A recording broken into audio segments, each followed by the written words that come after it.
kebajikan. Salam sejahtera untuk kita semua, selamat siang. Terima kasih sebelumnya kepada Bapak Ibu yang sudah bersedia hadir hari ini dalam kegiatan diseminasi budaya positif di lingkungan sekolah. Sebelumnya mungkin Bapak Ibu udah kenal saya, tapi saya izin memperkenalkan diri kembali. Saya Sinta Bella Ginari, guru matematika di SMP Negeri 74 Jakarta, sekaligus calon guru penggerak Angkatan 10 Jakarta Timur. Mohon izin sebelumnya, bukan karena saya ingin mengajari dalam tanda kutip, tapi inilah momennya saya ingin berbagi pengetahuan yang saya dapatkan dalam pendidikan guru penggerak selama 2 bulan telah saya jalani. Mudah-mudahan apa yang akan saya sampaikan mengenai budaya positif di lingkungan sekolah boleh membawa manfaat untuk kita semua, membawa manfaat juga untuk murid-murid kita di SMP Negeri 74 Jakarta.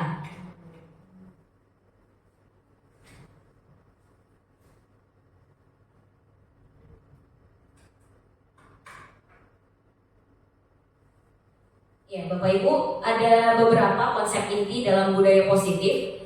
Yang pertama ada disiplin positif dan nilai kebajikan universal.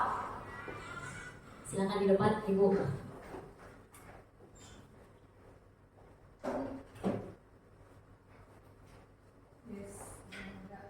Boleh di sebelah sini, Ibu.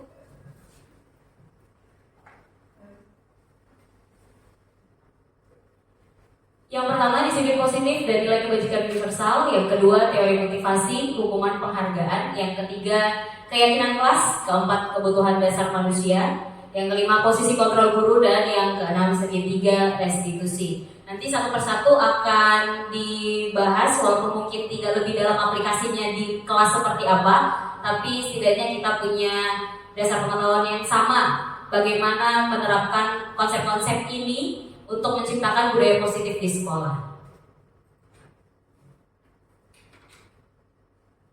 Yang pertama kita bicara disiplin positif dan nilai kebajikan universal. Nah, ini kita mau main game sedikit, nggak apa-apa ya Bapak Ibu ya. Bapak Ibu yang di sini, kebetulan nih pasang-pasangan nih dua-dua, boleh ya dengan sebelahnya. Mohon izin sebelumnya. Yang satu untuk tim A. Ini boleh tukeran dulu dengan Ibu R kalau gak enak. Silakan. Oh, sama Papi. Boleh dengan senang hati. Boleh Bapak Ibu. Satu tetapkan sebagai tim A, yang satu tetapkan sebagai tim B. Terserah Bapak Ibu mau yang sebelah kanan tim A, sebelah kiri tim B. Bebas. Yang penting berpasangan. Kalau misalkan Pak Iwan tim A, berarti Bu Sinur jadi tim B. Kalau Bu R jadi tim A, berarti sebaliknya, Bu Dian menjadi tim B. Untuk yang tim A, atau mau diskusikan dulu siapa yang tim A, siapa tim B? Boleh. Sudah ditetapkan siapa yang A, siapa yang B? Sudah. Oke, sekarang untuk yang tim A, instruksinya adalah Bapak Ibu yang berada di tim A boleh mengepalkan tangan sekencang-kencangnya. Anggap Bapak Ibu sedang menyembunyikan hal yang paling berharga buat Bapak Ibu. Entah itu mungkin emas, berlian. Anggaplah Bapak Ibu sekarang sedang menyimpan hal yang paling berharga yang tidak boleh diberikan kepada orang lain. Oke? Nah, untuk yang tim B, tugas Bapak Ibu sekalian adalah Bapak Ibu harus memberikan stimulus kepada tim A sampai tim A membuka kepalan tangannya.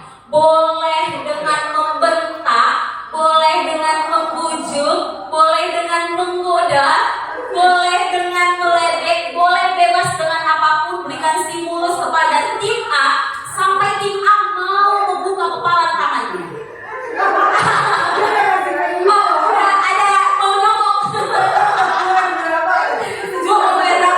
Pokoknya sampai yang tim A membuka kepalan tangannya.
Luar sedia.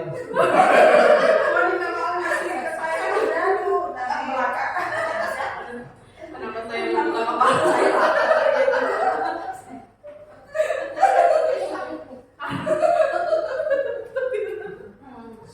Seru sekali tadi permainan Bu Putri dengan Bu tadi. Karena saya tidak tahan tawa. Terima kasih Bu Putri, karena saya tidak tahan ketawa jadi refleks buka kepala tangan. Ada yang tidak membuka kepala tangan sama sekali? Wah, ini sih Bu Ernita boleh ke depan beritahukan alasannya kenapa Bu Ernita masih tetap bertahan untuk menutup kepala tangannya. Saya tidak membuka kepala karena lawan saya tidak merayu saya.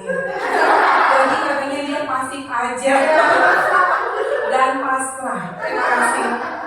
Baik, terima kasih Bapak Ibu. Dari hal kepala tangan ini boleh terlihat bahwa ternyata yang bisa mengontrol diri kita adalah diri kita sendiri. Orang lain tidak bisa mengontrol kita. Sama halnya antara guru dengan murid. Pada dasarnya kita sebagai guru tidak akan pernah bisa mengontrol murid. Kalaupun ternyata ada murid yang mematuhi dalam tanda kutip apa yang kita sampaikan, bukan karena posisi kita bisa mengontrol mereka, tapi karena mereka membiarkan diri mereka untuk bisa kita kontrol. Begitu Bapak Ibu. Jadi dari hal yang tadi boleh dipelajari bahwa motivasi teori kontrol itu adalah berdasarkan diri kita sendiri. Tidak ada satupun yang bisa mempengaruhi kita, tidak ada satupun orang yang bisa mengontrol kita selain diri kita sendiri. Begitu. Kaitannya adalah nih, maaf. Kaitannya adalah ke beberapa hal yang menjadi miskonsepsi tentang makna kontrol. Seringkali kita menganggap bahwa guru itu bisa mengontrol murid, padahal guru mengontrol murid itu hanya ilusi. Yang sebenarnya terjadi adalah murid membiarkan dirinya untuk kita kontrol. Yang kedua, semua penguatan positif efektif dan bermanfaat. Belum tentu Bapak Ibu, tidak semua bentuk penghargaan itu efektif untuk murid dan tidak dalam jangka waktu yang panjang. Jadi pernyataan penguatan positif itu efektif dan bermanfaat itu pun hanya ilusi. Yang ketiga, kritik dan membuat orang merasa bersalah dapat menguatkan karakter. Mungkin saat ini istilah kritik ini sudah sedikit berganti menjadi umpan balik yang positif. Begitu ya Bapak Ibu.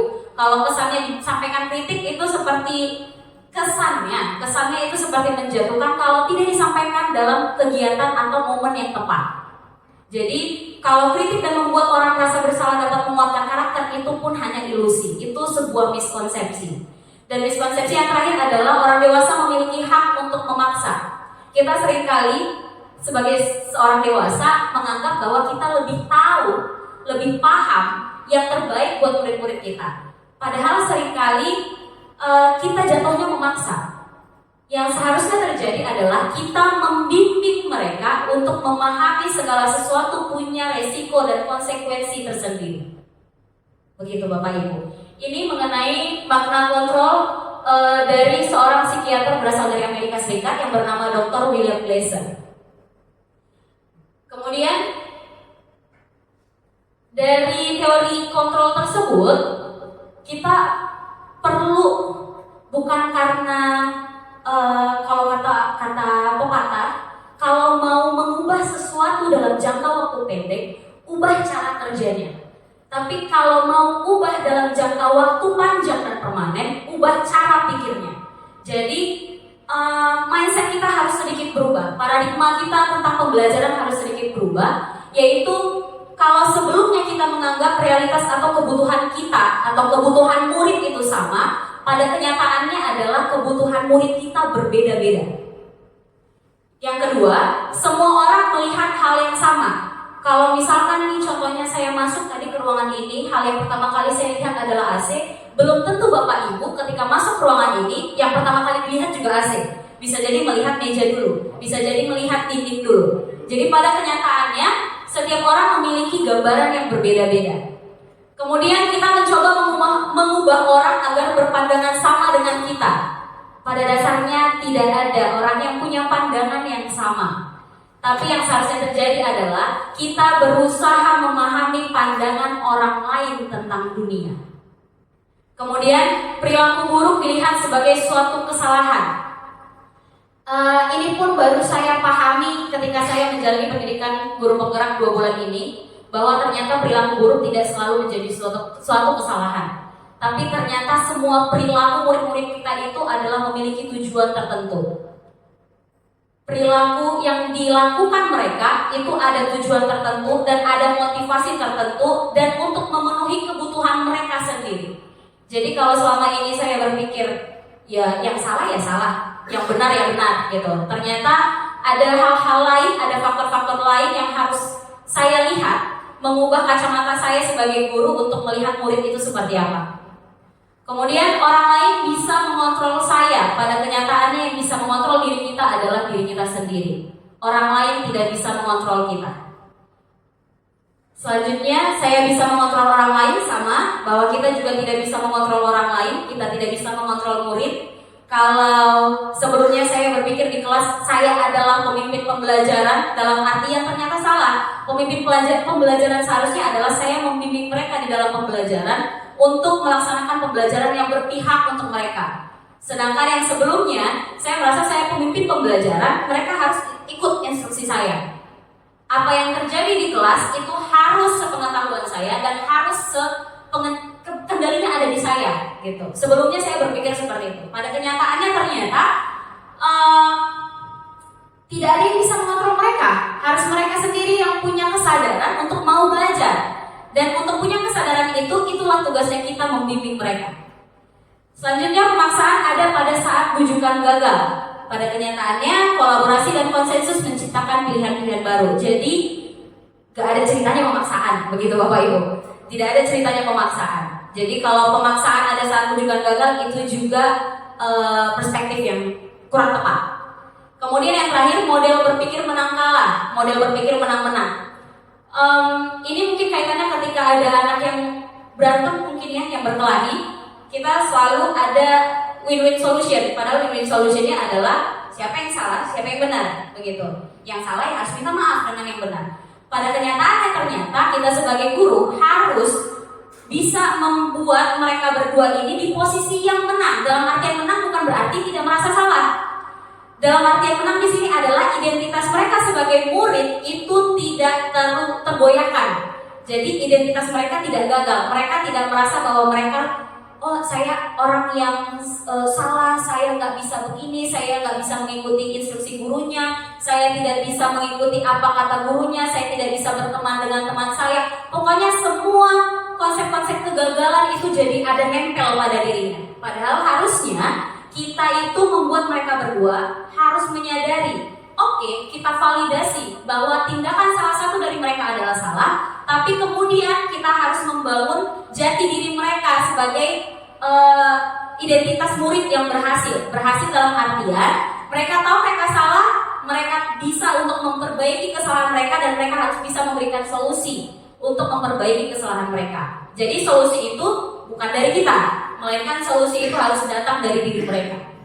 Ini adalah paradigma baru yang berkaitan dengan teori kontrol yang sebelumnya, yang ada di slide sebelumnya. Kemudian kita masuk ke disiplin. Disiplin adalah kalau sebelumnya saya berpikir disiplin adalah cara saya bagaimana supaya murid mematuhi apa yang saya sampaikan. Ternyata salah, Bapak Ibu. Jadi disiplin ternyata bagaimana cara kita mengontrol diri dan bagaimana menguasai diri memilih tindakan yang berdasarkan kepada nilai-nilai yang kita hargai.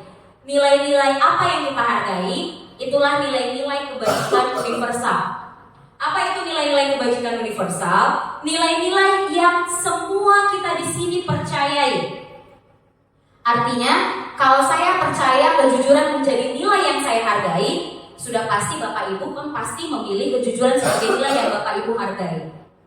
Jadi tidak ada, kalau nilai kebajikan universal itu adalah berlaku untuk semuanya tanpa memandang latar belakang daerahnya, tanpa memandang latar belakang agama, suku, dan ras. Jadi semua orang semua yang ada di dunia ini mempercayai hal atau nilai yang sama.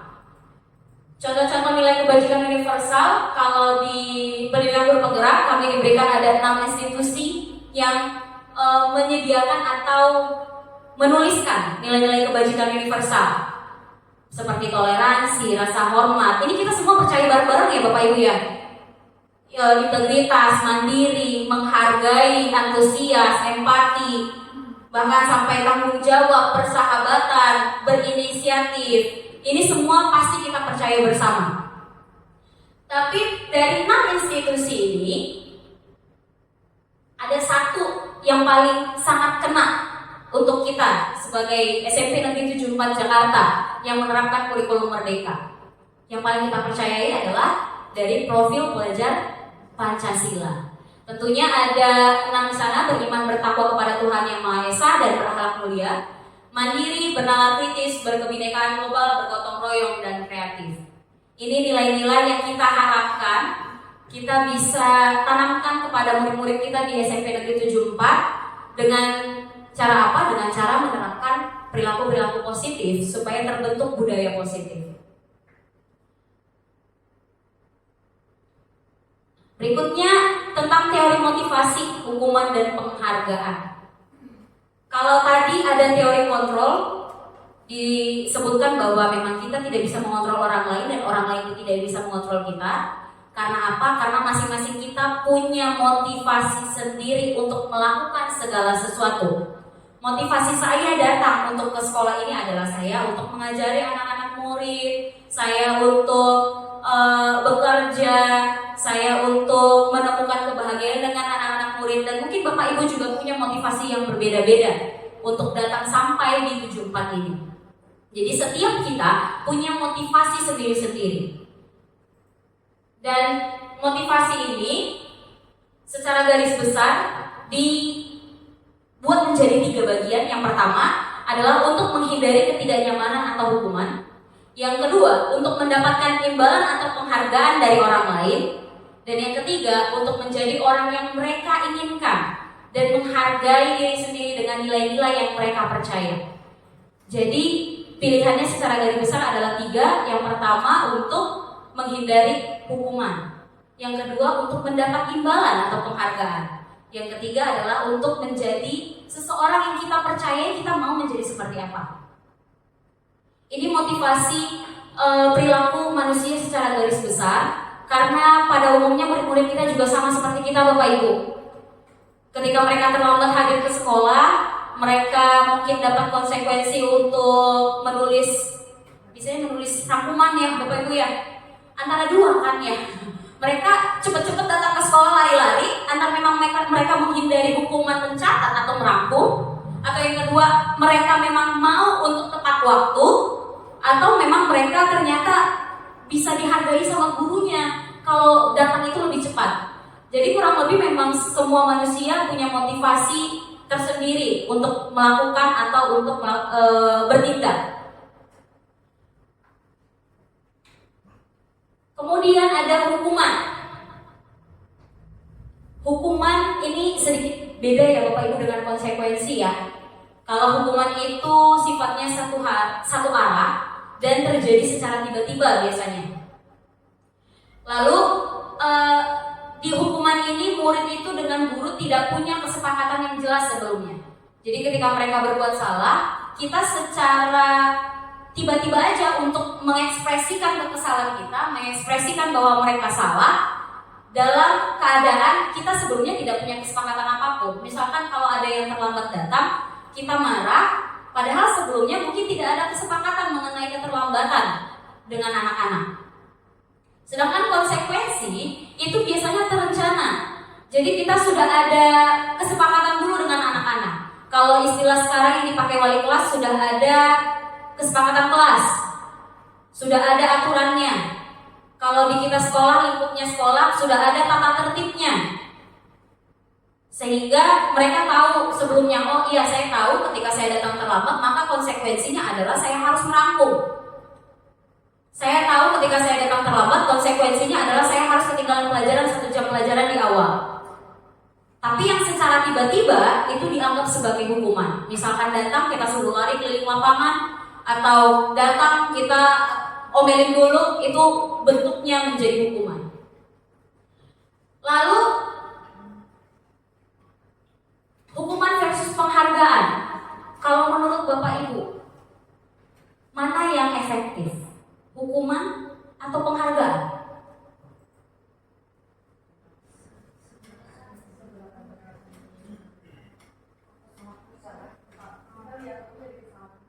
Melihat dari kesalahannya, yang lebih bisa diterima, hukuman atau penghargaan?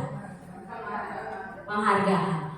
Penghargaan ini adalah memiliki dampak yang jangka pendek, Bapak Ibu, dan sifatnya adalah personal. Jadi saya juga baru menyadari dan baru menemukan kesalahan saya bahwa tidak semua penghargaan itu efektif. Pada dasarnya kita melakukan penghargaan adalah sama seperti kita melakukan hukuman. Itu cara kita bisa mengontrol murid. Oke, kamu kerjain ini ya. Kalau kamu bisa kerjain, ibu kasih coklat misalkan. Kamu kerjain ini, kalau bisa ibu kasih kamu main lebih cepat. Itu kan sebenarnya bentuk penghargaan untuk mereka. Tapi ternyata itu juga termasuk cara kita mengontrol mereka. Yang mana tadi di teori kontrol adalah kita tidak bisa mengontrol mereka. Kalau dalam jangka waktu pendek dan itu sifatnya personal, mungkin bisa jadi bermanfaat atau efektif untuk anaknya. Tapi kalau itu dilakukan secara terus-menerus di hadapan teman-temannya, biasanya antara si anaknya bergantung pada penghargaan tersebut, atau orang lain teman-temannya ini tidak punya motivasi yang baru karena udah pasti dialah yang menang, udah pasti teman saya itulah yang dapat, buat apa saya pasti udah gak bisa untuk mengerjakan itu. Jadi hukuman dengan penghargaan itu punya konsep yang sama-sama mengontrol murid, konsep yang sama-sama menjadi usaha kita untuk mengatur mereka melakukan sesuai dengan yang kita inginkan. Sedangkan berdasarkan teori kontrol itu hanya ilusi, itu tidak bisa berjalan efektif. Begitu Bapak Ibu. Jadi kalau ditanya seberapa efektif hukuman dan penghargaan itu mungkin bisa jadi efektif dalam jangka waktu pendek. Tapi kalau hukuman sudah pasti tidak akan pernah bisa efektif. Ini sedikit yang ternyata saya baru sadari ketika belajar 2 bulan ini. Saya baru tahu, oh iya benar juga ya. Ternyata selama ini pun ada beberapa anak yang akhirnya dihukum karena penghargaan. Artinya dihukum adalah dia menjadi punya beban. Oh, kemarin saya udah dapat penghargaan, kalau ini saya nggak dapat penghargaan, oh identitas saya bisa gagal nih di depan teman-teman saya, gitu. Dan saya baru menyadari itu, oh ternyata tidak semua penghargaan itu baik hasilnya. Kemudian untuk keyakinan kelas. Jadi kalau tadi hukuman itu sifatnya adalah satu arah, tiba-tiba tidak terencana. Kalau konsekuensi sebaliknya, dia terencana, ada kesepakatan sebelumnya. Nah, kesepakatan ini biasanya tolak ukurnya adalah kesepakatan kelas. Mungkin Bapak Ibu yang wali kelas sudah pernah di awal semester biasanya diajak untuk membuat kesepakatan kelas begitu. Nah, namun makin kesini kesepakatan kelas ini mulai bergeser menjadi keyakinan kelas. Apakah maknanya sama atau berbeda? Sebenarnya ini mengenai susunan kalimatnya aja Bapak Ibu. Kalau di kesepakatan kelas biasanya kita isinya apa kalau menyusun kesepakatan kelas? Peraturan ya Bapak Ibu ya. Tidak boleh membuang sampah sembarangan. Tidak terus mengerjakan piket setiap hari atau mungkin peraturan-peraturan yang lain. Tapi keyakinan kelas isinya bukan peraturan Bapak Ibu, isinya justru nilai.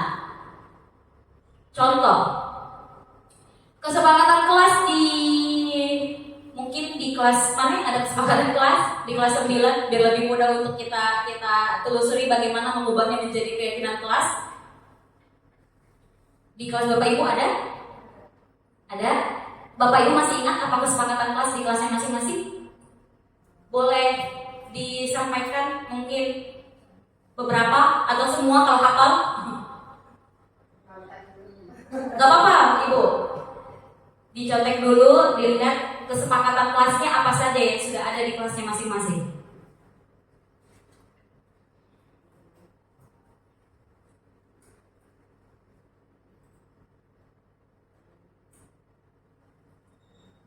Ada yang sudah bisa spill? Alvin? Boleh kesepakatan kelas ini nggak hanya wali kelas ya Bapak Ibu? Boleh di sini Bapak, silakan.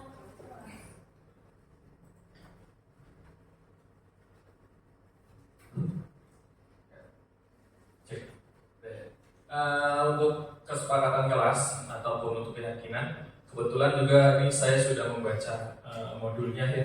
Ketika kemarin di PMM untuk membaca opsional untuk membaca atau memilih salah satu modul, di situ ada modul hukuman versus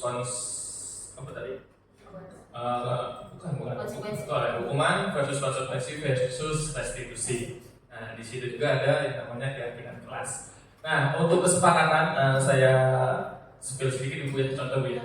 Untuk contoh mungkin untuk kesepakatan siswa dilarang untuk mencontek. Mungkin itu yang pertama. Kemudian yang kedua, siswa dilarang untuk datang terlambat. Nah, mungkin itu kesepakatan. Nah, konsekuensinya mungkin kalau misalkan siswa dilarang untuk menyontek atau untuk tadi datang terlambat, mungkin nanti dilarang untuk belajar di dalam kelas. Mungkin itu namanya kesepakatan. Nah, adapun untuk kesepakatan itu juga bisa dijadikan keyakinan. Nah, nanti bisa dicontohkan. Terima kasih. Terima kasih Pak Alvin. Ya, jadi salah satunya tidak boleh mencontek atau harus hadir tepat waktu. Dilarang apa tadi Pak? Dilarang mencontek yang pertama, dilarang terlambat hadir ke kelas. Nah, ya baik, terima kasih. Jadi kalau kesepakatan kelas tadi kan dia bentuknya peraturan, artinya ada kalimat bujukan atau kalimat larangan. Kalau di keyakinan kelas kita bergeser sedikit bahwa semua kalimat di keyakinan kelas harus positif. Jadi tidak boleh ada kata tidak boleh ada kata dilarang. Jadi itu semua harus kita hindari dulu. Jadi semua bentuk kalimat negatif harus kita ganti menjadi kalimat positif. Kenapa? Karena keyakinan kelas ini sifatnya abstrak. Kalau tadi kesepakatan kelas jelas dia ada aturannya. Artinya boleh, tidak boleh. Antara itu ajakan atau itu larangan, dilarang. Tidak boleh.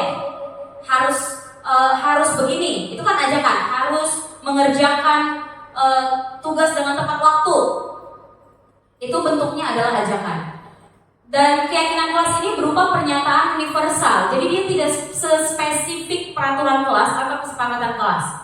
Karena dia bentuknya nilai-nilai kebajikan universal. Nilai-nilai yang kita percayai bersama, yang nilai-nilai yang kita hargai bersama. Kemudian pernyataan keyakinan kelas ini harus dibuat dalam bentuk positif. Itu tadi makanya saya bilang bahwa jika ada peraturan kelas yang ada kata dilarang, tidak, itu boleh dihindari dulu, kita ubah menjadi kalimat positif bentuknya. Kemudian keyakinan kelas sebaiknya sesuatu yang dapat diterapkan di lingkungan tersebut, jelas. Kita tidak mungkin menerapkan suatu keyakinan kelas yang tidak kita yakini bersama. Kemudian semua warga harusnya hendak ikut berkontribusi dalam pembuatan keyakinan kelas melalui curah pendapat, jadi melalui diskusi. Dan yang terakhir, bersedia meninjau kembali keyakinan kelas dari waktu ke waktu. Jadi kalau kesepakatan kelas kita seringnya kita tetapkan di awal semester, udah itu 1 tahun gitu ya ibu-ibu ya. Itu kita tetapkan dalam 1 tahun. Dalam keyakinan kelas kita boleh tuh kita evaluasi, entah itu per 3 bulan, per 6 bulan, atau mungkin ketika ada kejadian tertentu kita ganti lagi keyakinan kelas kita tambah. Oh ada nih kejadian, ada kehilangan, oh kita tambah keyakinan kelasnya menjadi apa? Keamanan. Artinya supaya menghargai milik orang lain dan milik dirinya sendiri. Jadi untuk keyakinan kelas ini kita selalu bisa evaluasi, tergantung kita dan tergantung kesepakatan kita dengan murid. Bagaimana caranya menyusun keyakinan kelas? Mungkin nanti Bapak Ibu boleh terapkan ketika awal ajaran baru. Yang pertama adalah, kalau misalkan nggak kelihatan saya bacain aja ya Bapak Ibu. Yang pertama adalah kita harus berdiskusi membuka diskusi dengan anak-anak murid kita tentang peraturan yang perlu diterapkan di kelas kita atau mungkin di sekolah kita. Jadi kita ajak mereka diskusi. Boleh misalkan Bapak Ibu sediakan sticky note, lalu mereka buat peraturan di sticky note, mereka tempel di papan tulis, atau mungkin mereka tempel di kertas yang lebih lebar, atau mungkin di karton. Bapak Ibu tempel di situ, Bapak Ibu kumpulkan. Kalau kita ada 36 anak, berarti nanti ada 36 usulan peraturan di sana. Dan bisa jadi ada yang sama, bisa jadi ada yang berbeda. Kemudian, mencatat semua masukan para murid di papan tulis atau kertas besar di mana semua warga kelas bisa melihat hasil curah pendapat. Itu tadi. Jadi kita tampung dulu, kita catat dulu. Kalau kita mau catat, kita catat. Kalau misalkan kita kayaknya terlalu banyak, perlu dilihat lagi apa yang mereka sampaikan, boleh di kemudian harinya baru kita tentukan keyakinan kelasnya. Kemudian kita menyusun keyakinan kelas dan mengganti semua kalimat negatif menjadi positif. Contoh, dilarang membuang sampah sembarangan. Membuang sampah sembarangan ini terkait ke nilai apa Bapak Ibu? Nilai kebersihan. Berarti kita perlu mengubahnya menjadi kalimat yang mengarah ke nilai kebersihan. Contoh untuk kalimat positifnya, menjaga kebersihan di kelas. Artinya itu udah merangkum semua Bapak Ibu. Udah nggak boleh buang sampah sembarangan, nggak boleh lalai dalam piket, tidak boleh meninggalkan jajanan di laci mejanya, terus harus mengutip sampah kalau ada di sekitar meja dan kursinya. Itu udah merangkum ke semua, ke beberapa peraturan. Jadi satu keyakinan kelas bisa mengakomodasi beberapa peraturan yang sudah disampaikan oleh murid-murid tadi. Jadi kalau tadi murid-murid ada 36 misalkan dan ada 36 peraturan, bisa jadi nanti hasilnya bukan 36. Bisa jadi hasilnya cuma 5 keyakinan kelas. Gitu. Kemudian pernyataan yang tertulis di sana kalau masih banyak yang berupa peraturan, boleh diajak murid-muridnya untuk menemukan nilai kebajikan apa di sana. Oh ternyata masih ada nih, tidak boleh mengambil barang orang lain. Itu tidak boleh, itu masih kalimat negatif ya Bapak Ibu. Kita perlu ubah menjadi kalimat positif. Tapi kita ajak dulu murid-murid untuk menemukan nilai apa yang terkandung di sana. Tidak boleh mengambil barang orang lain itu nilai apa kira-kira, nilai kebajikan apa kira-kira Bapak Ibu? Kejujuran bisa, keamanan bisa. Bagaimana kalimat positifnya yang bisa kita bentuk dari situ? Menghargai barang milik pribadi dan orang lain misalkan. Ada nilai saling menghargai juga di sana. Ada nilai untuk merasa aman juga di sana. Artinya nanti ke depannya apapun barang atau apapun hal yang ada di kelas itu harus dihargai. Begitu. Dihargainya dalam bentuk apa? Tidak boleh mengambil, termasuk tidak boleh merusak. Jadi beberapa peraturan, beberapa larangan, beberapa anjuran bisa terakomodasi dalam satu kalimat keyakinan kelas. Kemudian yang kelima, tinjau ulang keyakinan kelas bersama-sama dan sebaiknya tidak terlalu banyak. Bapak Ibu yang saya pelajari sebelumnya, untuk keyakinan kelas, semakin rendah tingkatan kelas yang kita masukin, maka kalimat keyakinan kelasnya harus semakin sedikit dan jumlah kalimatnya harus semakin padat. Jadi diusahakan bahwa kalimatnya itu yang mudah dipahami seluruh warga di kelas itu, seluruh warga sekolah.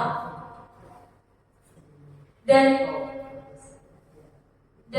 nanti ketika semakin tinggi tingkatan kelasnya, maka boleh akan semakin banyak.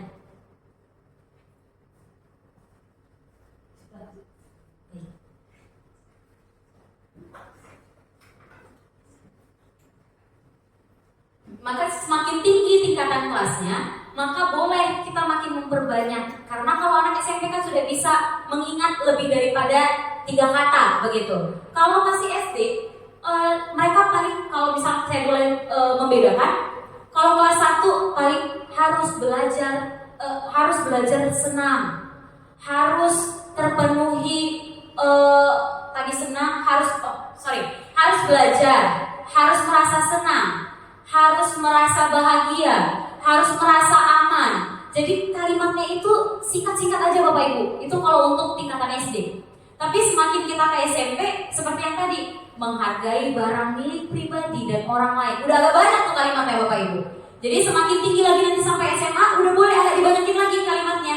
Tapi yang jelas harus mudah diingat. Artinya gak perlu banyak-banyak Bapak Ibu. 3-7 kalau di sini di panduannya. Kalau saya bilang idealnya 5 aja mereka bisa ingat dan bisa yakini bersama, bisa diterapkan, itu udah sangat luar biasa. Jadi kalau untuk berikutnya, keyakinan kelas selesai dibuat, semua warga dipersilakan untuk meninjau ulang. Nah, kembali lagi Bapak Ibu, tadi kita kan mintanya diskusi dengan anak-anak.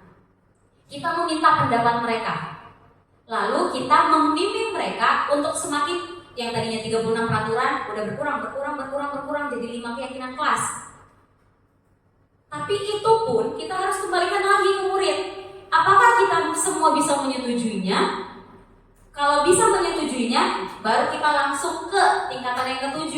Kita menempatkan keyakinan kelas tersebut di tempat-tempat yang mudah dilihat. Boleh mungkin di samping papan tulis, boleh mungkin di sebelah meja guru, boleh mungkin di sebelah mana yang mereka itu bisa langsung, oh iya itu keyakinan kelas untuk kelas kami. Begitu.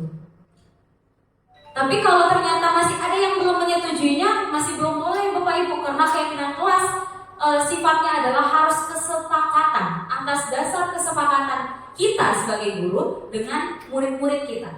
Jadi kalau ada satu yang tidak menyetujui, kita boleh bareng-bareng diskusikan lagi dengan anak-anak. Kita mau ganti jadi keyakinan kelas apa?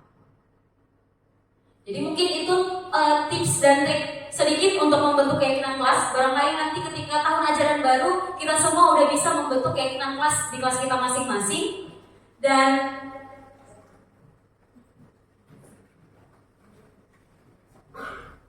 nantinya harapannya adalah keyakinan kelas ini bukan cuma tugasnya Bapak Ibu wali kelas. Kita pun sebagai guru bidang studi bisa menentukan keyakinan kelas kita sendiri. Kalau memang ternyata apa yang kita percayai belum terlalu relate dengan keyakinan kelasnya mereka. Misalkan kalau ada di beberapa mungkin tidak boleh membawa atau tidak boleh membawa speaker, misalkan di kelas saya, karena buat apa speaker di matematika, begitu kan Bapak Ibu? Tidak boleh membawa benda-benda yang selain pelajaran matematika. Tapi kan untuk pelajaran yang lain berbeda, membutuhkan hal-hal yang berbeda. Bisa jadi harus bawa speaker, harus bawa alat-alat, harus bawa bahan-bahan, harus bawa mungkin hal-hal yang berkaitan dengan pembelajaran. Jadi kalau mau buat keyakinan kelas sendiri, ya itu dipersilakan. Tapi umumnya keyakinan kelas yang sudah dibuat di kelas, udah pasti itu keyakinan kelas yang sudah kita percayai bersama nilainya. Umumnya seperti itu. Dan kalaupun mau diganti, maka sesuaikan dengan kelas Bapak Ibu.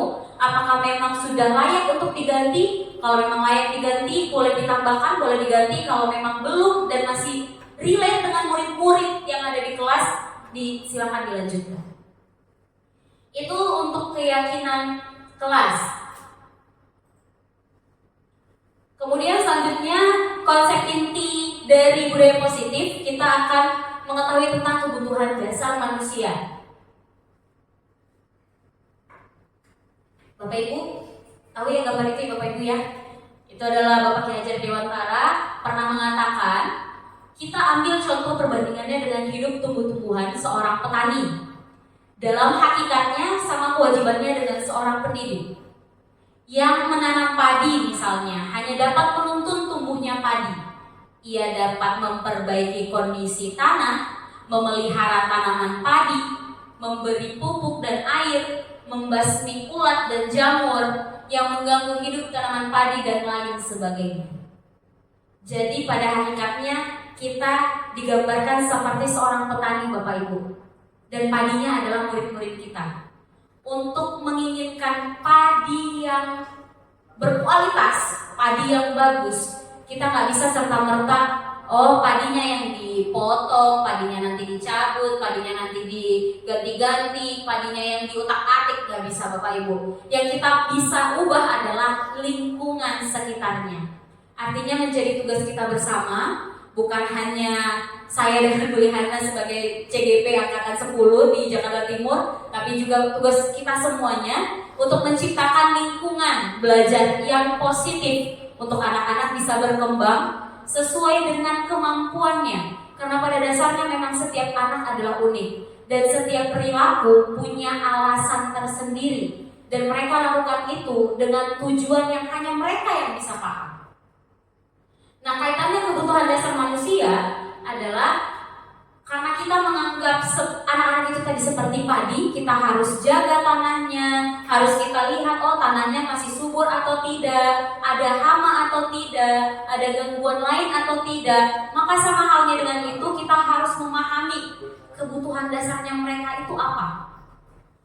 Secara garis besar, Dr.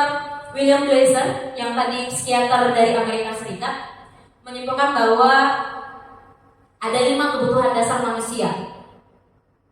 Maaf saya ralat, dari Diane Gosser, jadi seorang pakar pendidikan, tapi membentuk 5 kebutuhan dasar manusia ini berdasarkan teori kontrol yang dari Bapak Dr. William Glasser. Jadi yang membuat ini, yang menyimpulkan ini, yang menyatakan ini adalah Ibu Diane Gosser. 5 kebutuhan dasar manusia itu ada bertahan hidup, kebutuhan bertahan hidup. Yang kedua, kasih sayang dan rasa diterima. Yang ketiga, kebebasan. Yang keempat, kesenangan. Yang kelima, penguasaan. Kebutuhan dasar bertahan hidup ini apa Bapak Ibu? Bukan berarti murid kita udah cari uang sendiri atau untuk udah cari kerja sendiri terus mereka menghasilkan gaji, bukan Bapak Ibu.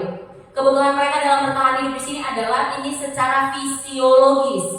Secara fisiologis mereka pasti membutuhkan rumah, sandang, pangan, papan itu tadi rumah. Jadi mereka butuh hal-hal ini.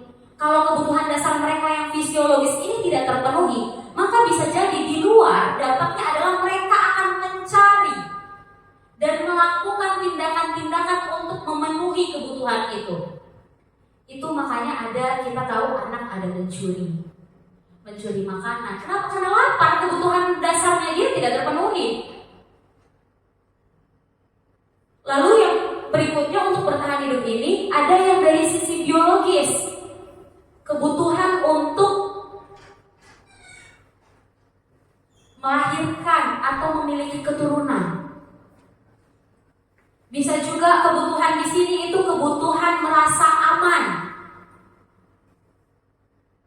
Makanya ada kejadian-kejadian anak-anak tidak mau pulang ke rumah misalkan, karena dia merasa di rumahnya tidak merasa aman.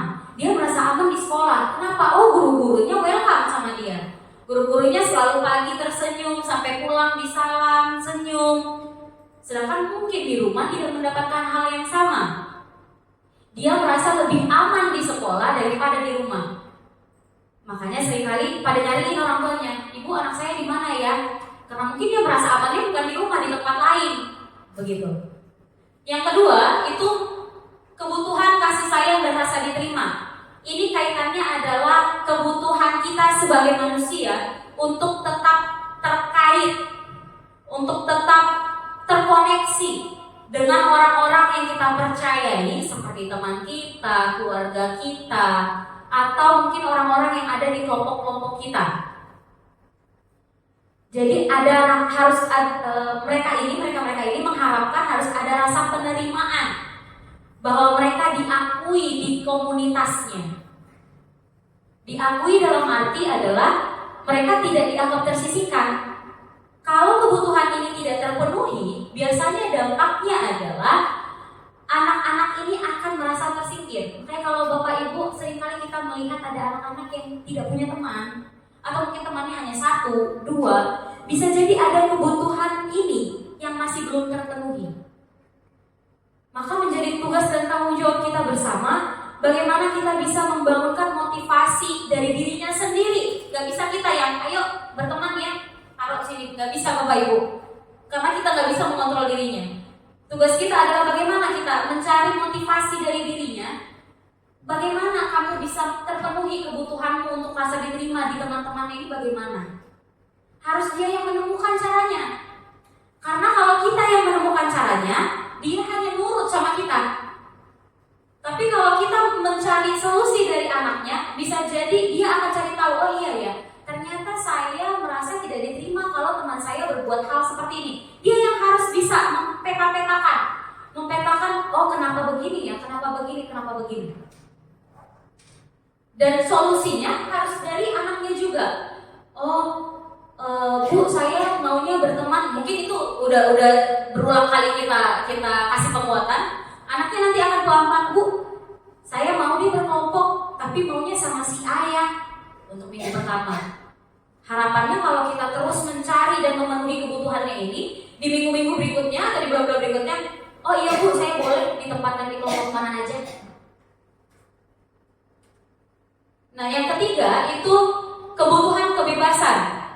Kalau anak SMP biasanya ini nih yang masih kurang. Mereka merasa tidak bebas. Mereka perlu merasakan kebebasan ini dalam artian bukan bebas melakukan semaunya ya Bapak Ibu ya, tapi bebas untuk berpendapat, bebas untuk mengambil keputusan untuk dirinya sendiri, dan bebas bertanggung jawab untuk keputusan yang sudah mereka ambil. Jadi bukan dalam artian oh bebas ya udah terserah, bebas mau ngelakuin apa aja terserah, bebas gitu. Bukan berarti seperti itu Bapak Ibu. Bebas dalam artian di sini adalah yaitu tadi mereka harus punya identitas diri untuk mengambil keputusan.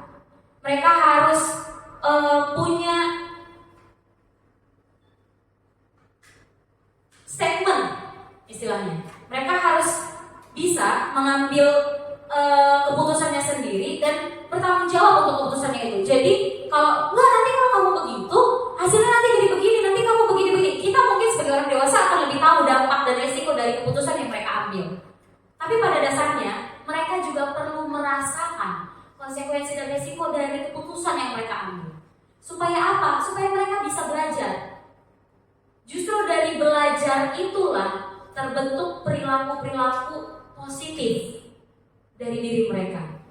Jadi kalau misalkan kita sebagai orang dewasa merasa kita lebih tahu segalanya tentang keputusan yang mereka ambil, justru sebaliknya kita coba biarkan mereka merasakan apa konsekuensi dari apa yang mereka ambil. Karena memang di umur-umur anak-anak kita sekarang itu umur-umurnya coba-coba. Mereka pengen tahu nih, kalau saya bikin ini nanti respon gurunya gimana ya, gitu.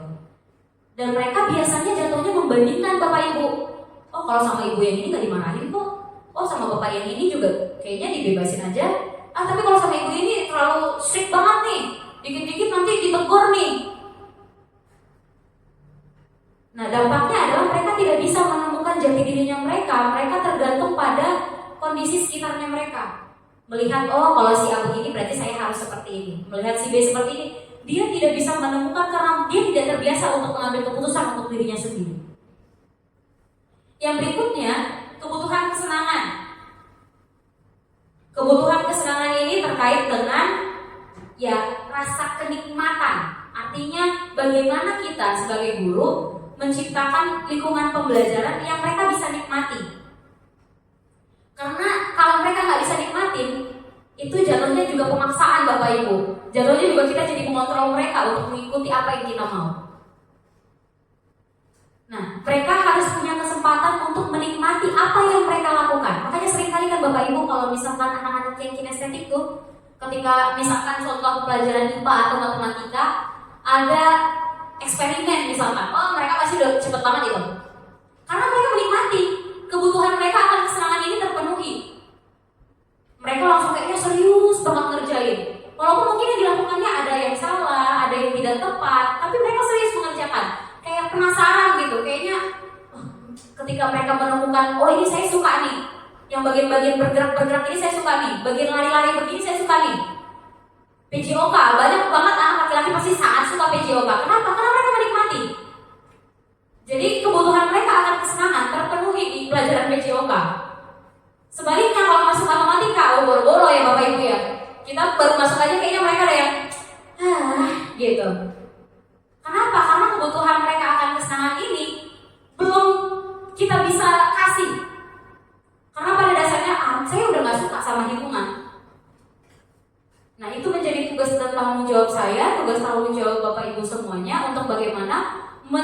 support supaya kebutuhan-kebutuhan mereka ini terpenuhi. Dan kebutuhan yang terakhir adalah penguasaan.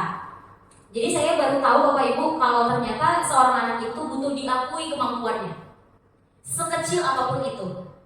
Dan itu mungkin bisa relate ke penghargaan tadi ya Bapak Ibu. Oh, ternyata kamu bisa ya ini ya. Makanya seringkali anak-anak yang bisa sepak bola, ketika materi pelajaran PJO kan ya bola, oh pasti dia jadi anak yang paling terdepan. Jadi anak yang, oh saya bisa kalau ini mah gitu. Mereka pasti akan punya kepercayaan diri yang lebih. Kenapa? Motivasinya sudah kena, sudah muncul motivasi dari dirinya bahwa ini saya bisa dan saya akan lakukan. Jadi tanpa disuruh pun sama guru PJOK-nya, ketika masuk materi basket, materi sepak bola, nggak disuruh dribble, nggak disuruh lari, mereka akan lari sendiri. Nggak disuruh untuk tertib, misalkan harus begini tertib, ya nggak boleh begini, nggak perlu, karena mereka udah tahu, karena mereka excited. Mereka merasa ketika mereka melaksanakan itu, kebutuhan mereka untuk penguasaan karena mereka merasa bisa, itu terpenuhi. Jadi ini pun jadi tugas dan tanggung jawab kita bersama Bapak Ibu, bahwa bagaimana kita menciptakan lingkungan pembelajaran, kita menciptakan pembelajaran di kelas juga yang bisa memenuhi semua kebutuhan mereka ini. Dan tentunya memang tidak mudah ya Bapak Ibu, namanya aja budaya. Membentuk budaya itu bukan sesuatu yang mudah. Seminggu udah tek jadi nggak bisa. Untuk membentuk budaya kita harus ada pembiasaan. Untuk itu ada kita pembiasaan senyum sapa salam, pembiasaan literasi untuk bisa mereka terbiasa baca, pembiasaan intak supaya mereka terbiasa untuk baca Quran, mereka biasa untuk saat teduh pagi. Kita biasakan dulu. Artinya dengan memahami konsep-konsep ini, kita memahami kebutuhan dasarnya anak itu seperti apa. Juga kita bisa memikirkan, oh nanti saya kalau mau bikin pembelajaran, kayaknya saya harus bikin ini deh supaya anak-anak senang misalkan. Oh kayaknya saya harus bikin ini deh supaya kayaknya mereka tertarik untuk bisa merasa bisa. Dan yang paling sulit biasanya adalah untuk memenuhi kebutuhan bertahan hidup. Kalau ini memang kaitannya adalah untuk kolaborasi dengan orang tua. Dan lagi-lagi, walaupun sulit bukan berarti tidak mungkin. Mari Bapak Ibu, kita bersama-sama untuk membentuk perilaku-perilaku positif berdasarkan konsep-konsep ini, kita bisa menciptakan lingkungan pembelajaran yang kita harapkan bisa membawa mereka menerapkan budaya positif di sekolah. Dan untuk 5 kebutuhan dasar manusia ini Bapak Ibu relate bukan cuma anak-anak, orang dewasa juga. Jadi kalau Bapak Ibu melihat misalkan rekannya, rekan sejawat atau rekan kerjanya atau mungkin teman-temannya di luaran melakukan suatu hal yang menurut kita sepertinya kayaknya kurang bisa diterima oleh kita, bisa jadi ada kebutuhan yang tidak terpenuhi di mereka. Kalau misalkan ternyata ada waktu-waktu tertentu, apalagi kita mungkin yang perempuan ya, ada waktu-waktu tertentu yang kayaknya kita nggak mood banget untuk melaksanakan pembelajaran, mungkin ada kebutuhan yang belum terpenuhi di sana. Ada mungkin rekan-rekan yang sangat speak up ya bisa dibilang ya, agak-agak speak up atau mungkin menyuarakan ide dan pendapatnya dengan sepertinya sangat getol dan sangat luar biasa gitu ya, sangat harus begini. Mungkin ada kebutuhan dasar yang tidak terpenuhi dari 5 ini. Bisa jadi mungkin kebutuhan dasar untuk penguasaannya belum terpenuhi, sehingga dia harus menunjukkan dirinya di depan orang lain bahwa sebenarnya saya bisa, harusnya seperti ini gitu. Jadi mungkin kita bisa punya Bapak Ibu, harapannya adalah bukan cuma menciptakan lingkungan pembelajaran dengan murid yang efektif atau positif, tapi juga bisa mengurangi konflik di antara kita sesama rekan kerja.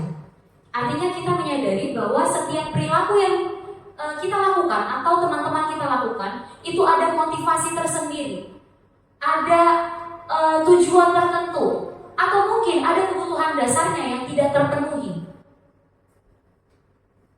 Untuk itu yang terakhir,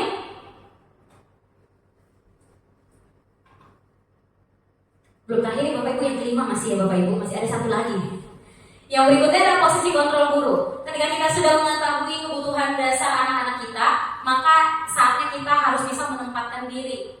Kita mengambil posisi kontrol yang mana. Ada 5 posisi kontrol guru yang sudah saya pelajari di modulnya. Yang pertama adalah sebagai penghukum, yang kedua sebagai pembuat rasa bersalah, yang ketiga guru sebagai teman, yang keempat guru sebagai pemantau, dan yang kelima guru sebagai manajer.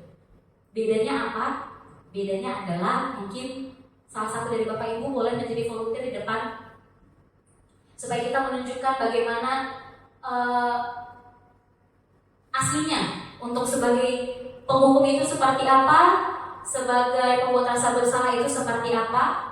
Boleh mohon izin Bapak Ibu siapa yang bersedia menjadi volunteer di depan?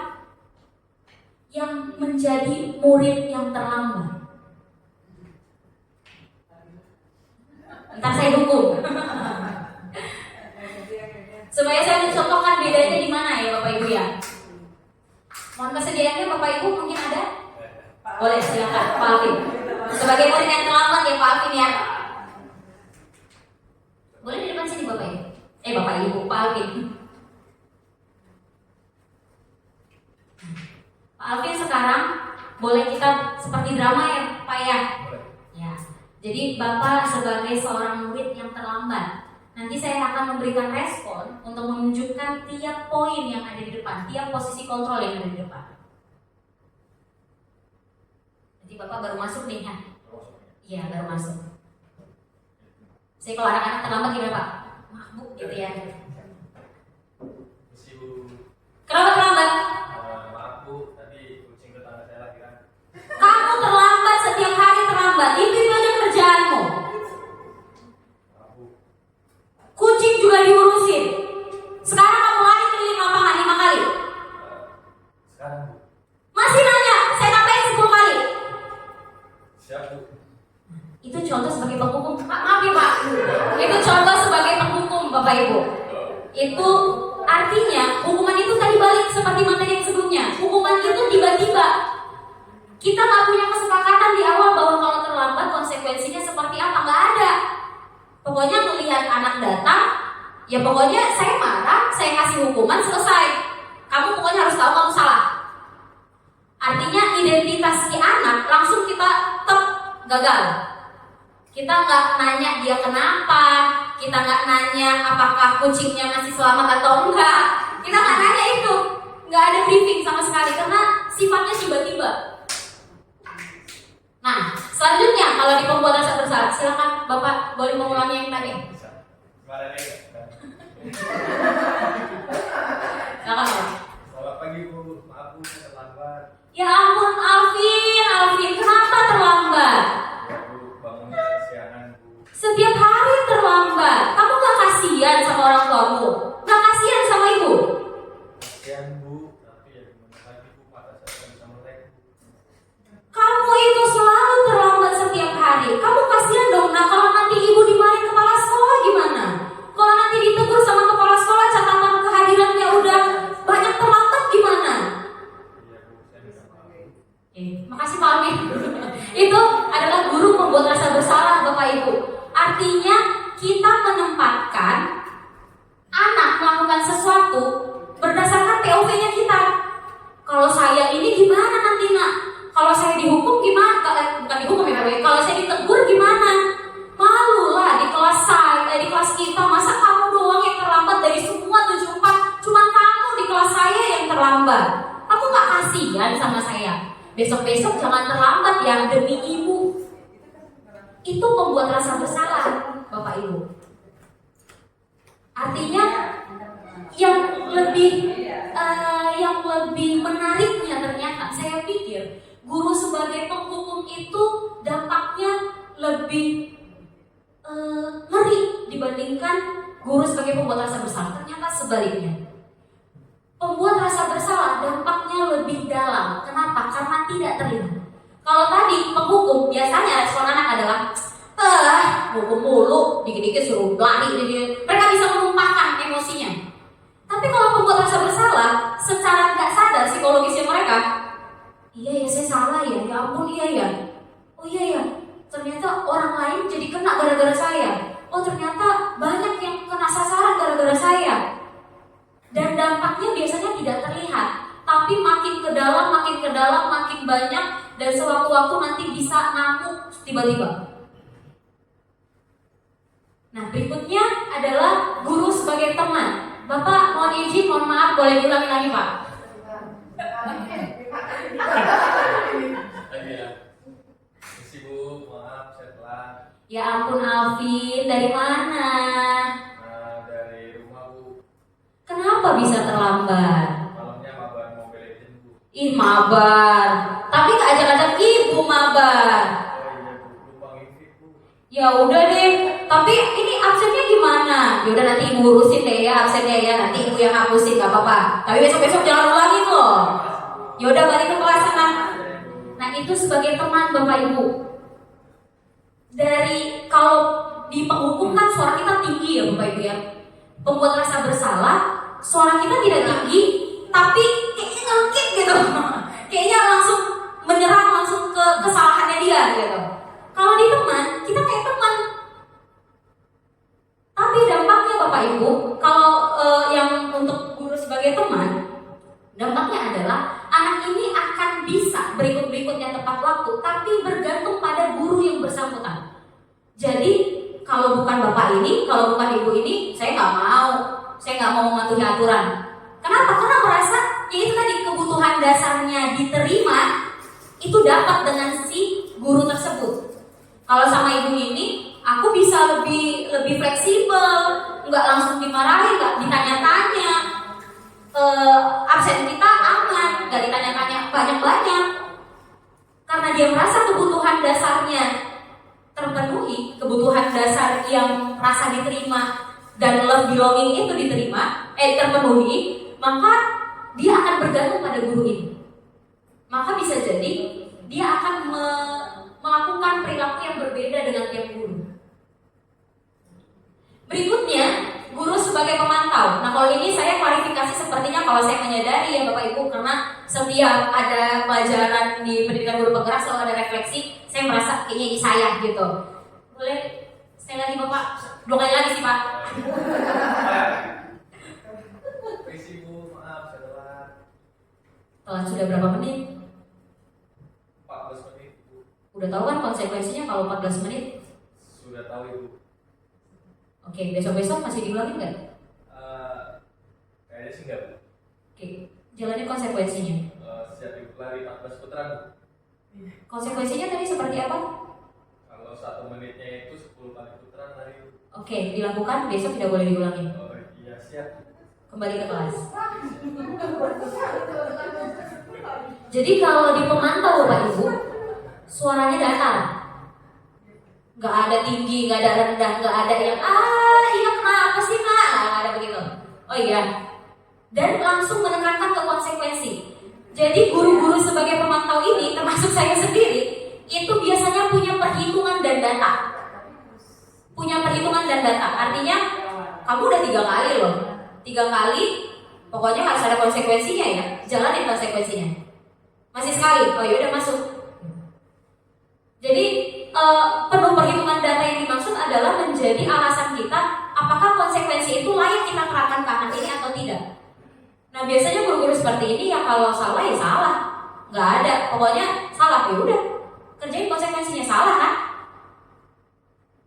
Tidak menghukum, tidak memaki, tidak kencang suaranya, tapi langsung menekankan pada konsekuensi. Ini bisa jadi berdampak baik Bapak Ibu, tapi tidak dalam jangka waktu panjang. Karena apa? Karena hanya sampai di pemahaman anak bahwa oke, saya salah, ada konsekuensinya, saya lakukan konsekuensinya, selesai. Padahal seharusnya kita sampai pada tahap anak itu refleksi. Jadi saya salah, saya terlambat. Kenapa saya terlambat? Karena ini saya terlambat. Oke, tindakan tersebut salah. Kira-kira besok harus ngapain?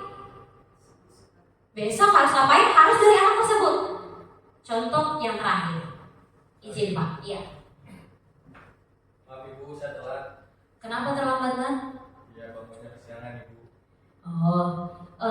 Semua orang juga pernah terlambat ya. Iya. Wajar semua orang pernah terlambat. Kenapa bisa bangun kesiangan? Ya malamnya harus ngurus adik saya Ibu. kalau jam segini itu udah terlambat? Udah tahu juga kan kalau beberapa kali dilakukan ada konsekuensinya. Terus besok-besok masih mau diulangin, Nak? Kira-kira harus gimana supaya besok nggak diulangin? Berarti harus tidurnya lebih pagi lagi, lebih lagi. Tidurnya lebih cepat. Terus ada lagi nggak yang bisa Alvin lakukan supaya besok nggak terlambat? Lebih disiplin bangunnya juga lebih pagian lagi. Lebih pagian lagi. Ada yang bisa bangunin nggak di rumah? Ada Ibu. Ada. Berarti besok Alvin harus bangun lebih pagi, minta tolong sama orang rumahnya untuk bangunin lebih pagi. Besok nggak bisa seperti itu lagi ya. Oke, terima kasih sudah mau mengakui kesalahannya. Oke. Nah itu contoh sebagai manajer Bapak Ibu.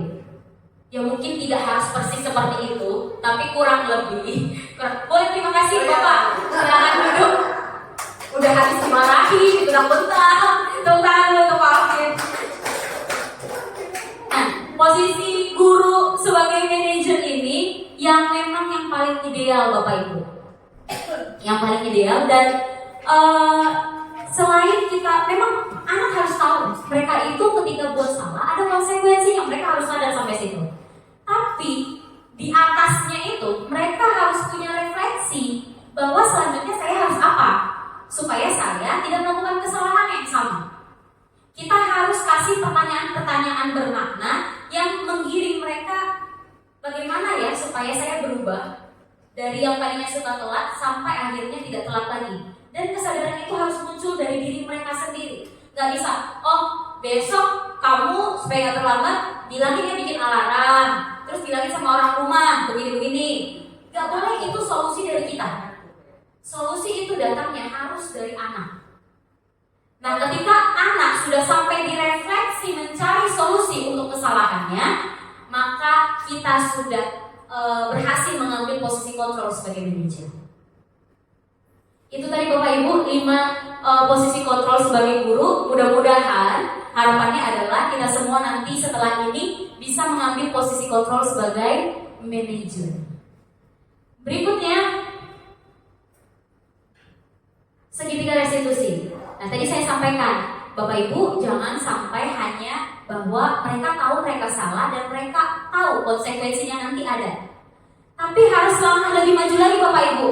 Kita harus mengembalikan posisi mereka ke tempat yang sukses, ke identitas yang sukses. Artinya kita harus bisa, oke, solusi dari kamu apa? Supaya besok tidak seperti itu lagi. Seperti ini Bapak Ibu, oh baik, lakukan seperti itu, seperti yang kamu sampaikan. Besok tidak seperti itu lagi ya, tidak mengulangi hal yang sama. Bisa dilakukan seperti itu, bisa Ibu. Baik, silakan dilakukan. Terima kasih. Harus dikembalikan lagi Bapak Ibu bahwa mereka tidak di posisi yang oke, saya salah, saya tahu konsekuensinya. Tapi harus dibalikin lagi. Mereka punya semangat yang baru, punya identitas yang baru. Artinya ketika mereka kembali ke teman-temannya, kembali ke kelompoknya, mereka punya identitas dan karakter yang lebih kuat. Jadi untuk restitusi ini, segitiga restitusi adalah suatu proses dialog yang dijalankan oleh guru atau orang tua agar dapat menghasilkan murid yang mandiri dan bertanggung jawab. Jadi tujuan kita adalah sampai di batas mana murid bisa bertanggung jawab untuk kesalahannya. Jadi bukan hanya sekedar murid melakukan konsekuensinya, nggak sampai situ. Jadi setahap lebih tinggi lagi.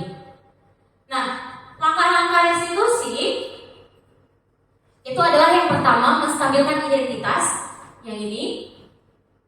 Langkah yang kedua, validasi tindakan yang salah. Dan yang ketiga, menanyakan keyakinan. Menanyakan keyakinan ini tadi tidak saya tunjukkan ketika menunjukkan posisi kontrol sebagai manajer, karena supaya lebih detailnya di materi restitusi. Jadi ketika anak dipertanyakan, solusinya dari kamu apa? Kamu tahu kan kalau itu tidak sesuai dengan keyakinan kelas kita? Kamu tahu nggak keyakinan kelas kita apa? Sesuai nggak sama keyakinan kelas kita? Kamu mau jadi orang yang seperti apa nanti? Nah itu termasuk di tahap terakhir itu Bapak Ibu. Nah seringkali kita bukannya tidak melaksanakan ini, tapi ada langkah-langkah yang kita lewati, atau mungkin ada langkah-langkah yang kita tidak bisa menamakan itu di posisi mana. Nah ini langkah yang pertama adalah menstabilkan identitas, yang kedua validasi tindakan yang salah, yang ketiga menanyakan keyakinan. sedikit saya mau share video, boleh mohon disaksikan.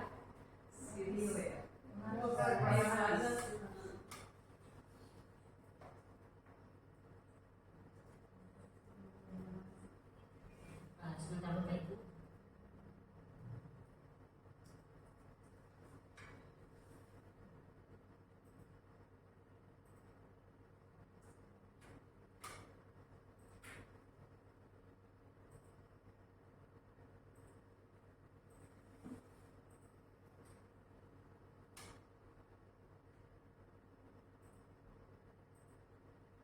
Mungkin kedengaran kali itu Bapak Ibu.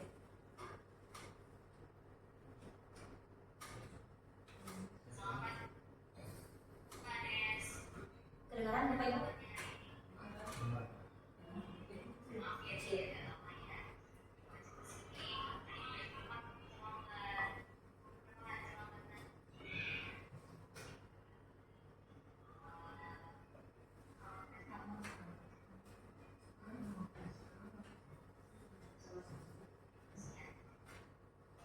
Jadi Bapak Ibu, ini reka adegan lah istilahnya ya, reka adegan melakukan restitusi untuk anak yang terlambat.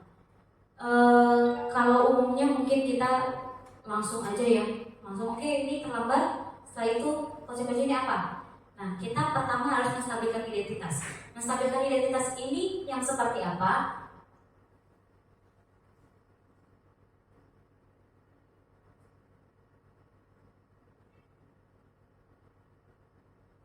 Menstabilkan identitas ini adalah di mana kita menempatkan kesalahan itu adalah bagian dari proses pembelajaran. Oh iya, nggak apa-apa. Ibu juga pernah kok begitu. Nggak apa-apa, wajar kok. Semua orang pernah lupa, wajar. Semua orang pernah terlambat, wajar. Cuman ibu mau nanya, kenapa bisa terlambat? Kenapa bisa terlambat? Kenapa bisa seperti itu? Nah, di sini di part ini Bapak Ibu, kita menempatkan menggeser identitas murid gagal itu menjadi identitas sukses. Dan murid yang dalam, kan ketika mereka terlambat ini sebenarnya mereka tahu mereka salah. Tapi ketika kita merespon dengan tidak tepat atau tidak sesuai dengan menstabilkan identitas, bisa jadi dia merasa, oh kayaknya harus saya dimarahin nih, habis ini saya nanti begini, habis ini, oh itu udah banyak pemikiran dia. Yang mungkin kita nggak dengar Bapak Ibu, karena itu hanya di pikirannya sendiri. Maka ketika ada kesalahan atau mungkin kita harus menangani suatu kesalahan murid, yang pertama kita harus ajukan adalah wajar kok, buat salah itu wajar. Membuat kesalahan adalah wajar. Yang berikutnya, wajar, manusia ini gak ada yang sempurna. Semua orang bisa buat salah. Kemudian, oke, sekarang kamu terlambat nih, kita bisa perbaiki ini. Ke depan harus gimana? Kemudian saya tidak menanyakan kesalahannya, tetapi fokus memperbaiki. Jadi fokus kita di sini bukan tahu nggak salah, nggak gitu. Tapi, ayo bisa diperbaiki nggak? Kemudian, apakah sudah menjadi orang yang baik untuk dirimu sendiri? Jadi di part ini kita menstabilkan identitas. 5 pernyataan ini kalau boleh disampaikan, walaupun mungkin tidak persis seperti ini, Bapak Ibu. Kemudian di langkah berikutnya, validasi tindakan yang salah. Kita harus sama-sama mempercayai bahwa semua tindakan, semua perilaku adalah upaya mereka memenuhi kebutuhan dasar mereka. Kemudian mengakui kebutuhan ini dapat memperbaiki hubungan dengan murid dan nada suara tidak bisa memojokkan. Lalu pernyataan apa yang bisa diajukan? Pernyataan yang bisa diajukan adalah, oke, kamu terlambat, pasti ada alasannya kan? Jadi mereka harus kita ajukan pernyataan supaya mereka memberikan alasan kenapa mereka ada di posisi salah. Yang kedua, kamu melakukannya karena sesuatu yang penting bagimu. Oh oke, kamu labrak anak itu karena kamu merasa harga dirimu itu penting. Kamu merasa harga dirimu itu penting buatmu, makanya kamu pengen nunjukin diri melawan ke mereka. Walaupun sebenarnya intinya salah, mereka itu udah berantem misalkan. Tapi kita posisikan diri mereka bahwa perilaku mereka ini memang punya tujuan tertentu. Yang ketiga, kamu bisa melakukan yang lebih baik. Mau belajar, nah kita mengarahkan ke mereka nih untuk sampai di solusi. Kita arahkan mereka untuk Oke, selanjutnya kamu udah terlambat nih. Selanjutnya kamu bisa perbaikin ini nggak? Besok bisa nggak seperti ini lagi? Besok bisa nggak terlambat lagi nggak? Jadi Bapak Ibu tidak harus sama pernyataannya, tapi relate lah seperti yang 3 poin di depan ini. Kemudian langkah yang terakhir adalah menekankan keyakinan. Bapak Ibu, pada dasarnya kita itu melakukan segala sesuatu adalah karena motivasi intrinsik yang di dalam diri kita, yang berkaitan ke teori kontrol bahwa tidak ada yang bisa mengontrol kita. Jadi ketika kita melakukan sesuatu itu karena memang motivasinya datang dari diri kita sendiri, bukan dari orang lain. Kemudian kita mengaitkan ke keyakinan kelas.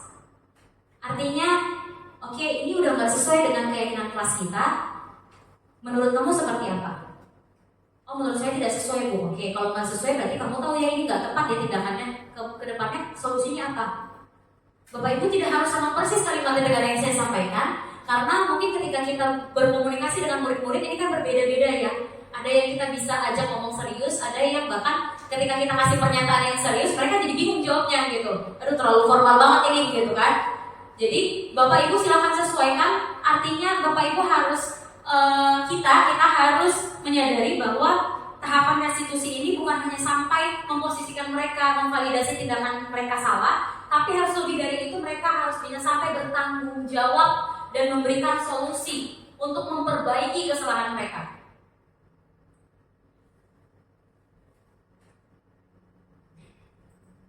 Ini part yang paling ditunggu-tunggu sebenarnya. Jadi Bapak Ibu, 3 hal tersebut, kata Bu Bella kemarin waktu diseminasi, 3-tiganya harus terlaksana. Jadi Bapak Ibu harus bikin dulu kalimatnya gitu kan, dirangkum dulu, disusun dulu kalimatnya satu persatu perlengkap. Enggak Bapak Ibu. 3 hal yang tadi sebenarnya adalah yang sering kita lakukan tanpa sadari. Walaupun mungkin kita nggak bisa menamakannya di langkah yang mana. Dan kita mungkin baru tahu, oh ternyata yang selama ini saya lakukan itu masih di langkah yang itu tuh. Masih di langkah menstabilkan identitas tuh. Masih di langkah divalidasi tindakan yang salah tuh. Dan yang berikutnya adalah tidak selalu yang 3 ini berurutan Bapak Ibu. Nggak harus yang ditanya dulu, oh iya nggak apa-apa, wajar kok itu salah. Akhirnya jadi respon kita template semuanya. Kayaknya semua guru 74 template ya, ini pernyataannya kalimatnya sama semua orang bisa melakukan kesalahan gitu. Enggak Bapak Ibu, nggak harus sama persis kalimatnya dan tidak harus berurutan. Untuk masalah-masalah yang kecil, Bapak Ibu boleh langsung sampai ke tahapan yang ketiga, menekankan keyakinan. Misalkan dia ribut, sesuai keyakinan kelas kita enggak? Kamu sudah melakukan yang sesuai atau tidak? Menurutmu bertentangan nggak sama keyakinan kelas kita? Boleh langsung ke situ. Jadi pada dasarnya sebenarnya di kelas atau mungkin di lingkungan sekolah kita ini sudah melakukan restitusi. Walaupun mungkin kita nggak tahu menamainya di part yang mana. Dan kita sebenarnya sudah melakukan restitusi walaupun mungkin urutannya tidak sama. Jadi bukan berarti yang Bapak Ibu lakukan salah, tidak. Tetapi di sini saya hanya seperti apa ya, membagi bahwa ternyata yang kita lakukan ini loh Bapak Ibu namanya, yang kita lakukan hari ini loh namanya. Akhirnya ke depan ya Bapak Ibu udah bisa merefleksi sendiri, yang tadi saya lakukan udah di tahapan restitusi yang mana ya, atau yang tadi saya lakukan sudah ada di posisi control manager atau belum ya. Artinya pendidikan guru penggerak 2 bulan ini membuat saya refleksi banyak hal sekali. Yang saya pikir saya sudah melakukan banyak hal di kelas, melakukan banyak hal di sekolah. Dan ketika saya menandai lembar asesmen pribadi, saya menemukan ternyata kan ada yang kalau 1 tuh tidak pernah dilakukan, sampai di 4 yang selalu dilakukan. Dan saya menyadari kenapa semuanya ada di 1, 2, 1, 2, 1, 2, 1, 2 gitu. Karena ternyata sangat jauh dari ekspektasi saya Bapak Ibu. Di Lokakarya orientasi pertama, saya ketemu Bapak Ibu guru hebat yang lain, dan saya mencentang-centangin semua lembar asesmen. Ternyata yang saya lakukan itu masih, berapa persennya, 1% mungkin nggak ada. Semua yang saya lakukan hanya sebatas di tidak pernah melakukan, jarang dilakukan, tidak pernah melakukan, jarang dilakukan. Banyak hal yang ternyata saya lalaikan. Lagi-lagi kembali kepada pertemuan kita terakhir waktu itu, bahwa saya sampaikan guru itu bukan cuma sebatas pengerja administrasi, yang kita hadapi adalah manusia, yang kita hadapi adalah anak murid. Harapannya adalah anak ini nanti bisa berjaya, artinya berjaya ini sukses di lingkungannya, walaupun mungkin tidak menjadi sesuatu yang kita harapkan, atau mungkin tidak menjadi sesuatu yang kita ekspektasikan, tapi kita berharap mereka ini berhasil untuk membangun hubungan di lingkungan masyarakat mereka ketika kembali ke lingkungan masyarakat. Dan kembali lagi bahwa pekerjaan-pekerjaan kita selama ini mungkin yang membuat kita akhirnya fokus kita agak beralih gitu. Fokus kita bukan di kelas. Jujur saya sebelum masuk ke pendidikan guru penggerak, fokus saya bukan di kelas lagi Bapak Ibu. Fokus saya yang penting administrasi saya selesai, kegiatan yang dipercayakan untuk saya terlaksana, dan akhirnya fokusnya beralih, berganti. Anak-anak yang penting ya udah menggugurkan tugas istilahnya. Saya mengajar di dalam, saya mencari media, oke, media pembelajarannya sudah ada, udah sebatas itu. Saya lupa bahwa ternyata di luar pembelajaran masih ada anak-anak yang kebutuhan dasarnya masih tidak terpenuhi. Ternyata di kelas saya tadi ada yang masih gak happy. Di kelas saya tadi masih ada yang masih belum berani maju ke depan. Di kelas saya masih ada yang kayaknya belum menunjukkan bahwa dia bisa.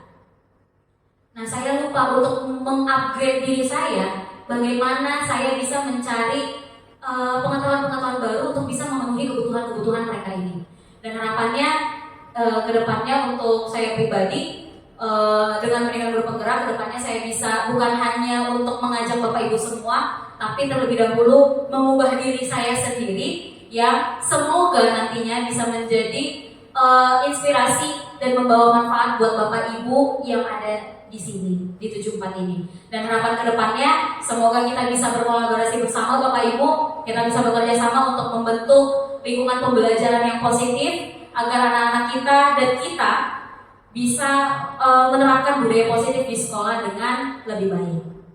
Bukan berarti budaya positif saat ini tidak baik atau tidak ada, tidak. Tapi kita berharap apa yang sudah baik menjadi semakin lebih baik, dan apa yang perlu diperbaiki ya kita bisa bersama-sama untuk memperbaikinya bersama demi kemajuan SMP Negeri 74 Jakarta. Itu aja mungkin yang bisa saya sampaikan. Kepada Bapak Ibu yang mungkin mau memberikan pendapat atau pertanyaan, saya persilakan.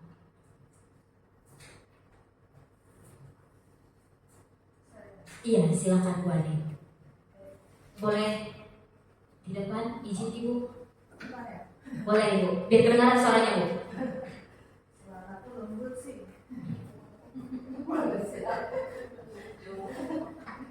Terima kasih saya, Bu Bella, atas kesempatannya. Assalamualaikum warahmatullahi wabarakatuh. Waalaikumsalam warahmatullahi wabarakatuh. Ya, baik. Saya setelah menyimak uraian Bu Bella hari ini itu terasa saya bangun gitu.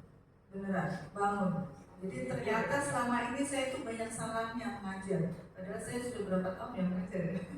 Dari tahun 91 gitu. Saya mengajar sampai sekarang 2024. Nah, terutama bagaimana menghadapi murid, ternyata banyak sekali harapan murid itu belum saya bisa berikan kepada murid.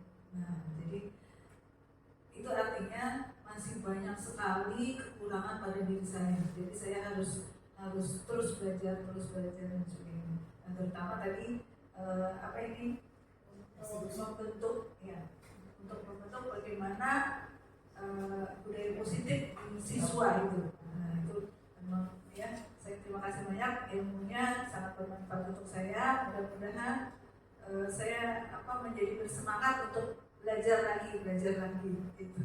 Baik, tapi ada satu nih yang mengajari hati saya ya. Tadi di depan dikatakan bahwa kita memberikan hukuman itu kurang bagus, memberikan penghargaan juga kurang bagus. Padahal bukankah siswa itu pengen juga ya dikasih reward gitu? Saya ternyata udah bisa nih dikasih reward, seperti itu. Ini pertanyaan ini mohon dijelaskan. Terima kasih. Wassalamualaikum warahmatullahi wabarakatuh. Baik, terima kasih Bu Anting untuk pertanyaannya. Seperti yang sudah saya sampaikan sebelumnya bahwa hukuman dan penghargaan adalah hal yang sama, dalam artian sama-sama adalah upaya kita untuk mengontrol murid kita. Jadi dengan kita memberikan penghargaan sebenarnya secara tidak sadar kita mengontrol mereka melakukan apa yang kita inginkan dengan imbalan. Kalau hukuman, kita mau mereka melakukan apa yang kita inginkan supaya mereka menghindari hukuman, artinya supaya gak kita hukum, gak kita marahin.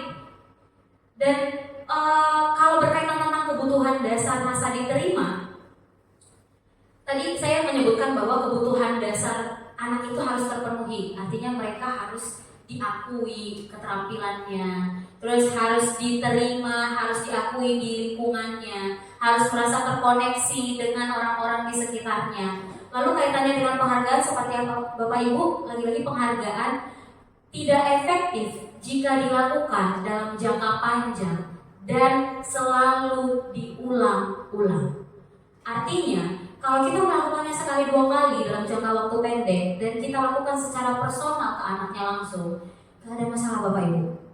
Sungguh sangat kalau misalkan memang ternyata mereka, Bapak Ibu tahu ternyata kebutuhan yang mereka harapkan adalah seperti itu. Artinya itu cara kita untuk memenuhi kebutuhan dasarnya mereka.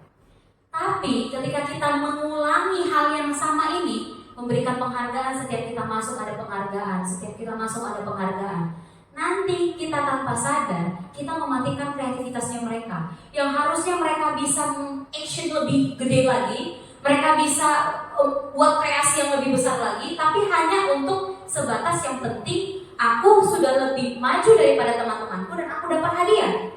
Mereka tidak akan, sebenarnya Bapak Ibu, penghargaan yang paling penting itu adalah ketika mereka menerima proses pembelajaran.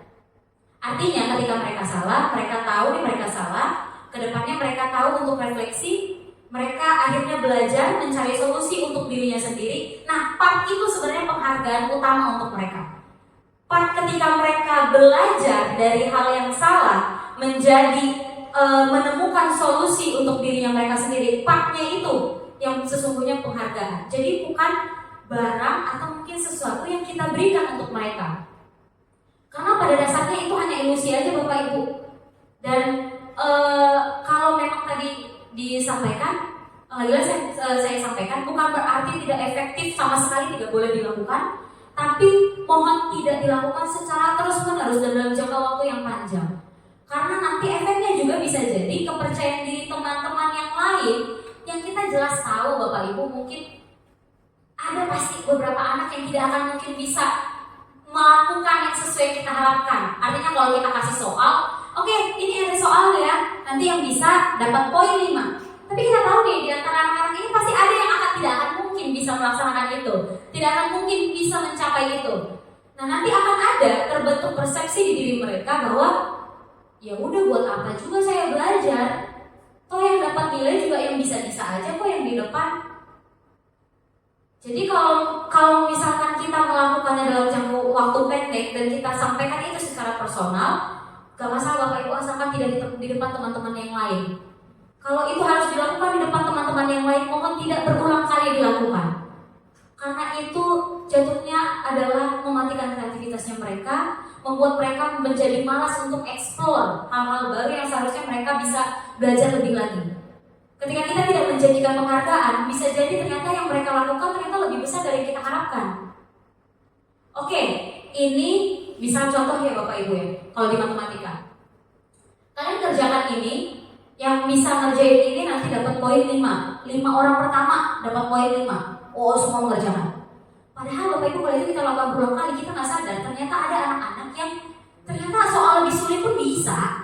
Tapi mereka cuma sebatas kita ngasih harus mengerjakan yang sesuai kita mau. Padahal lebih dari itu, lebih sulit dari itu, andaikan mereka mungkin kita kasih referensi yang lebih banyak lagi soal, mungkin bisa dikerjakan. Tapi mereka udah bisa menakar, oh Bu Bella pasti ngasih soalnya nanti yang gini-gini nih. Pasti nanti kalau di awal ngasih pretest, pasti Bu Bella ngasihnya soalnya cuman awal-awal nih, aku bisa ini. Akhirnya yang muncul itu lagi, anak itu lagi, anak itu lagi, anak itu lagi. Bapak Ibu kita jangan sampai salah persepsi bahwa anak yang selalu mendapatkan penghargaan itu anak yang bahagia dan tidak ada masalah. Justru di situ masalahnya. Anak yang selalu mendapatkan penghargaan akan punya perspektif yang berbeda dan punya beban yang berbeda. Suatu saat mereka tidak bisa melakukan sesuatu, wah pressure-nya lebih besar. Karena apa? Karena biasanya mereka dapat penghargaan. Begitu sekali nggak dapat penghargaan, wah daunnya itu kayak berasa nggak kita anggap, Bapak Ibu. Jadi ketika selalu anak ini mendapatkan, makanya kita sering lihat ya Bapak Ibu ya, anak-anak yang selalu mendapatkan prestasi, sekali aja, nggak usah 2 kali, sekali aja misalkan ternyata dia kalah daripada anak atau temannya yang dia merasa aku lebih bisa dari dia. Wah itu rasa kecewanya tuh besar banget Bapak Ibu. Jadi kita jangan sampai salah. Sebelumnya saya juga mikir seperti itu Bapak Ibu. Anak yang kita selalu kasih penghargaan, baik itu materi ataupun perkataan kayak, kamu hebat ya, jago ya, bisa ya. Saya pikir ya udah itu bakal jadi ininya dia, kekuatan buat dia. Ternyata nggak selalu Bapak Ibu. Justru kita jadi melemahkan dia ketika dia mendapatkan kekecewaan, dia tidak bisa menerimanya. Nah itu tadi mungkin semoga menjawab Bu Ani bahwa hukuman memang tidak efektif, tapi penghargaan kalau boleh tidak selalu dilakukan atau tidak berulang kali dilakukan dan tidak dalam jangka panjang. Terima kasih Bu Ani. Mungkin ada Bapak Ibu yang lain yang mungkin menyampaikan pendapat atau pertanyaan?